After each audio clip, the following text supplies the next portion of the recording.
Welcome to the Geek Critique. My name is Josh Wallen, and I love the Power Rangers. It's Morphin time! Now, me being a Power Rangers fan, that's not surprising.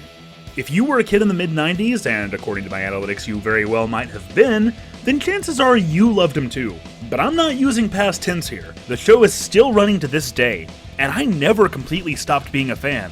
Now, I'm not an expert. In fact, I've barely scratched the surface of some of the series. But the allure of multicolored spandexed heroes using awesome martial arts and special effects to take down bad guys, and buying toys that are so expensively cheap, oh yeah, I still love it. Back in the day, the Rangers were everywhere. It was as big a fad as Turtles before it, and Pocket Monsters after it, with all the merchandising implications that go along with that. Costumes that we wore, whether it was Halloween or not, bed sheets, underwear, and of course, video games. So many video games. This video will only be covering the Mighty Morphin era games. We won't be looking at games released for Zeo, Turbo, In Space, Lost Galaxy, Lightspeed Rescue, Time Force, Wild Force, Ninja Storm, Dino Thunder, SPD, Mystic Force, Operation Overdrive, Jungle Fury, RPM, Samurai, Mega Force, Dino Charge, and holy damn, I'm a nerd! The first game was released in late 1994 and was simply called Mighty Morphin Power Rangers. Well, first is kind of a misnomer, because we're actually talking about 5 completely different games on 5 different systems. The first one I played was for the Genesis. It's a Street Fighter 2 clone, but hey, as far as Street Fighter 2 clones go, nah, it's pretty average. You've got a button for weak quick attacks, another for strong heavy attacks, a block, dodging, running, and a set of special moves. What sets it apart is a single-player scenario mode. For round 1, you'll be playing as your choice of Ranger, but for round 2, Rita makes her monster grow! And so you pilot the Megazord. That's the formula. Rita has a monster, Ranger fight, Zord fight, repeat, just like from the show, except for the second battle. There, you'll be taking on Tommy, the evil Green Ranger. And in round 2, he brings out the Dragonzord. These story scenes are actually pretty well done considering the hardware. Kicking Tommy's ass breaks Rita's spell because this is a video game, and he joins your team for the rest of the story. In the final stage, the Rangers take on Cyclopsis, who absolutely obliterated me when I was a kid, even on the lowest difficulty. If you beat him, the Rangers form the Ultrazord and level Rita's moonbase. When I first beat this game though, I just had one question. What's a Pandora's Palace? These are the Power Rangers. And these are the Zyurangers. And where these guys were most Westerners' introduction to the multicolored spandex fighting genre, these guys were actually the 16th team of Super Sentai, an even longer running series of shows in Japan. Every team of Power Rangers is adapted from an equivalent Sentai, and most of the morphed fight scenes and Zord footage is dubbed over. So while we had Rita Repulsa, Japan had the evil witch Pandora. And where we had Trini the Yellow Ranger, Japan had Boy, the Tiger Ranger. I bring this up not only to help you pursue enlightenment through useless trivia, but because I get the feeling the Japanese developers of this game were a lot more familiar with Zyuranger than with Power Rangers. Alpha and Zordon never appear. Jason doesn't destroy the Sword of Darkness to break Rita's spell on Tommy. The teens never show up unmorphed, even in scenes where they were in the show. And Billy, the brainiac science nerd, does that. I've always figured this might have just started out as a Zyuranger game. There's also a 2-player battle mode where you can select any character, but unfortunately it's only a 2-player mode. There's no way to play as one of the monsters unless you're kicking your friend's ass. Then kick my friend's ass as I did. Much as I can see now that this is just a mediocre 2D fighter, it was still the first 2D fighter I ever played. This is one of those times where you did not want to lose the instruction booklet, and I owe my ability to pull off Ryu's strong specials in Smash to practicing those same quarter circles here. There was also a version for Sega's portable battery obliterator, the Game Gear. On the surface, this looks a lot like the Genesis version. There's a scenario mode where you pick a ranger to fight the monster of the week, a Zord battle, a stage where you take on the evil Green Ranger, and some well-done story cutscenes. The critical thing here though is that this is not a Street Fighter clone. It's not a clone of anything.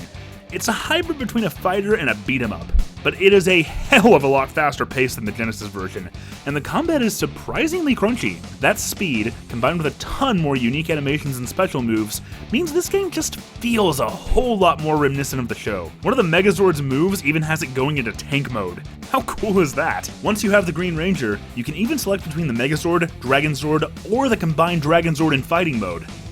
Damn, this game is awesome, and I hate that I didn't have it when I was a kid. This version has a single-player versus mode. This version has story sequences with unmorphed rangers. The only mark I can really make against it is the music, which is just generic Game Gear tracks. But with frantic, twitchy gameplay and a great attention to detail, this is one of the only times I can think of where a portable game actually eclipsed its console counterpart, especially considering it's an 8-bit fighting game. Speaking of twitchy reflexes and staying true to the show, here's Power Rangers for the Sega CD. We'll just pop the disc in and... Oh, wow. This is so freaking cool, assuming it's 1994. I didn't care that it was choppy and grainy. I certainly didn't know or care that the Sega CD could only display 60-some colors on screen at a time, making the very notion of live-action full-motion video a foolish endeavor. All I cared about was that the actual show was right there on a CD.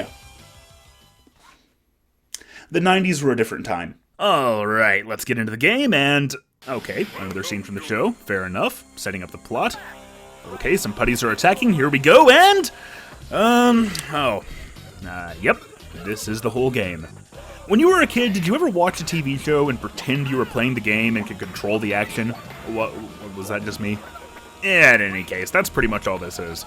You watch clips from episodes of Power Rangers, while button prompts pop up on screen to mimic the Rangers' movements. Not that we knew the term yet, but it's an entire game of quick-time events. Except that nothing about the plot or the scenario can possibly change, regardless of your actions, so if you fail too many times, the only consequence is a game over. Ridiculous as it is, there's a weird sense of enjoyment just from the absurd novelty of this one. If you like the show, it might be fun, but it's still an FMV game at the end of the day. The Super Nintendo got, again, a completely unique game.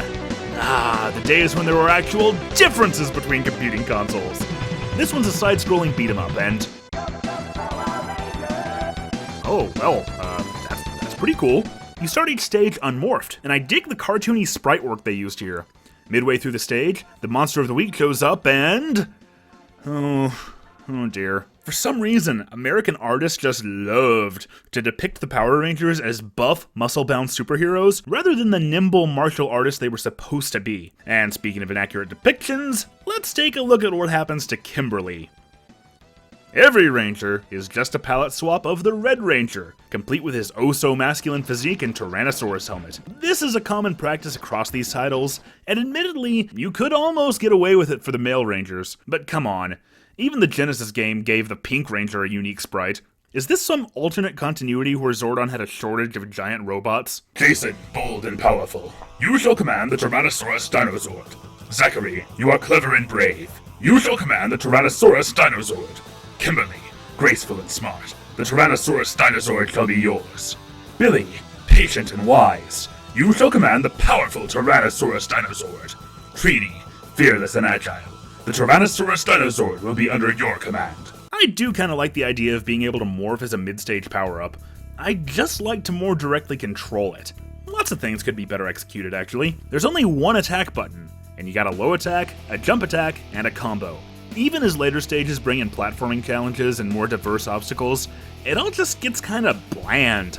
This is really just your standard Super NES licensed game. I would say it's extremely average, but it commits a deadly sin of game design. It's a beat-em-up with no two-player mode. That really ought to be illegal. And finally, there was a Power Rangers game for the Game Boy. Now, Sega's portable version outdid its console counterpart, so could the Game Boy outdo the Super Nintendo? Oh my no.